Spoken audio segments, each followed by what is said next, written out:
آج کل ہندوستان میں جو مسلمانوں کے خلاف قوانین نافذ کر رہے ہیں اور مساجد کو گرا رہے ہیں، تو وہاں کے مسلمانوں کو کیا نصیحت ہے؟ یہی نصیحت ہے کہ اللہ تعالیٰ کے دین سے ہم دور ہو گئے ہیں، خود اور ہماری اولاد۔ اللہ تعالیٰ کا وعدہ سچا ہے، ان تنصر اللہ ینصرکم ویثبت اقدامکم۔ اگر اللہ کی مدد کرو گے، اللہ تمہاری مدد کرے گا۔ اللہ کی مدد یہ نہیں ہے کہ کسی کو روزی دینا ہے تو آپ مدد کریں اللہ کی، نہیں۔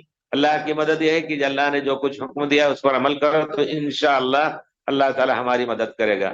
اور یہ آستانے اور یہ قبریں جو آباد ہیں، ان کو مٹا تب جا کر کے اللہ کی رضامندی حاصل ہوگی، ورنہ مسلمان ہمیشہ ذلت میں رہیں گے۔ اللہ تعالیٰ نے واضح طور پر، پیارے رسول نے بھی واضح طور پر فرمایا ہے۔ تو اور بھی اللہ تعالیٰ سے دعا کیجئے، اللہ تعالیٰ سے دعا کیجئے کہ اللہ تعالیٰ ہم سب کی مصیبتوں کو دور کرے۔ اور ہم نہتھے ہیں، ہم غیر پڑھے لکھے ہیں، آپ کہتے ہیں کہ ہمارے بچے جو ہیں، یہی شکایت آتی ہے کہ مسلمان بچے جو ہیں یا تو جوتا صاف کر رہے ہیں یا رکشہ چلا رہے ہیں، اور نہیں تو جوا کھیل رہے ہیں بیٹھ کر کے سڑک پر، اور دوسروں کے بچے باقاعدہ پڑھتے ہیں۔ ان کے یہاں اپنے بچوں کے پڑھانے کا انتظام ہے۔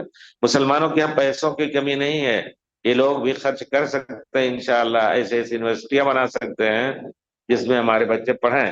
تو اس کی ایک بہت بڑی مہم چلانی چاہیے، اور لوگ جو ہے جن کو اللہ نے توفیق نہیں دی ان کو ابھاریے، اللہ تعالیٰ ان کو توفیق دے گا خرچ کرنے کا۔